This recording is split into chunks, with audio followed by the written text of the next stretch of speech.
Soal MBG, Adian tantang debat Seskap Teddy, data lawan data, teori lawan teori.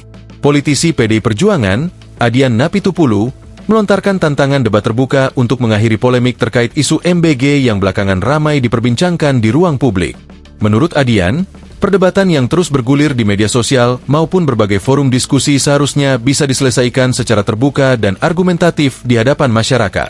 Untuk mengakhiri perdebatan soal MBG, setujukah Anda jika ada debat terbuka antara Adian versus Teddy?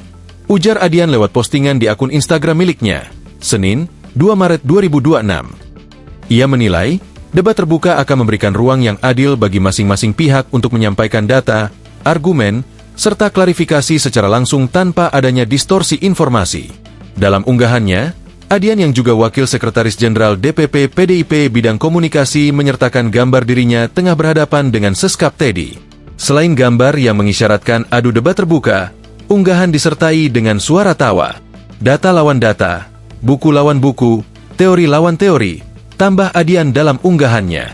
Hingga berita ini ditayangkan, unggahan tersebut mendapatkan ribuan komentar, di mana sebagian besar komentarnya mendukung diadakannya debat terbuka. Sebelumnya, anggota Komisi X DPR RI fraksi PDIP ini melalui akun Instagramnya memposting peraturan Presiden terkait anggaran pendidikan. Pada poin 11, 23 alokasi anggaran Badan Gizi Nasional sebesar 223 triliun merupakan komponen anggaran pendidikan. Ini perpres anggaran pendidikan dan dikelola beberapa kementerian termasuk ke Badan Gizi Nasional. Silakan baca dan pikirkan, tulis Adian dalam postingan tersebut. Isu MBG menjadi sorotan publik dalam beberapa waktu terakhir dan memicu beragam respons dari berbagai kalangan politik maupun masyarakat. Sekretaris Kabinet, Seskap, Teddy Indrawijaya mengatakan, anggaran dan program pendidikan tetap menjadi prioritas pemerintah dan terus ditingkatkan untuk mendorong kualitas sumber daya manusia. Tidak ada program dari periode sebelumnya yang dihentikan. Semuanya berjalan. Semuanya berjalan, bahkan ditambah. Ya. Ada Kartu Indonesia Pintar berjalan. Ada program Indonesia Pintar berjalan. Bahkan Presiden Prabowo menambahkan ada sekolah rakyat. Untuk apa?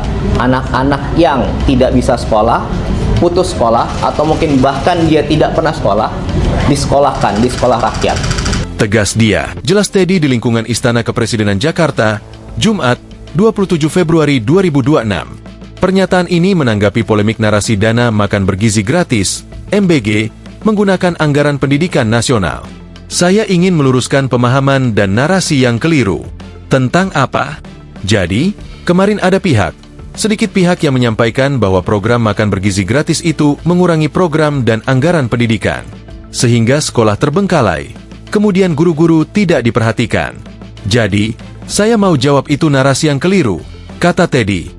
Sementara Ketua Komisi X DPR RI fraksi PDIP Esti Wijayati menjelaskan, anggaran pendidikan dalam APBN 2026 sebesar Rp769 triliun merupakan mandatory spending 20% dari total belanja negara sebesar Rp3.842 triliun. Di dalam angka tersebut, kata Esti, sudah termasuk alokasi anggaran MBG sebesar Rp223,5 triliun sebagaimana tercantum dalam lampiran APBN. Posisinya di dalam besaran anggaran ini juga tetap 20% lebih sedikit saja. Jadi tidak kemudian postur anggaran pendidikan ditambah Rp223 triliun lalu menjadi 30%. Tidak. Tetapi ditambah dengan MBG yang dikelola oleh BGN itu tetap dalam angka 20%, ujar Esti. Artinya tidak menambah postur anggaran. Tetapi ya memang itu harusnya dijatah atau dialokasikan betul untuk anggaran pendidikan. Secara otomatis dari pernyataan itu kan jelas bahwa anggaran MBG dari APBN memang digunakan dari anggaran pendidikan. Lanjut dia. Download Tribun X sekarang. Menghadirkan lokal menjadi Indonesia.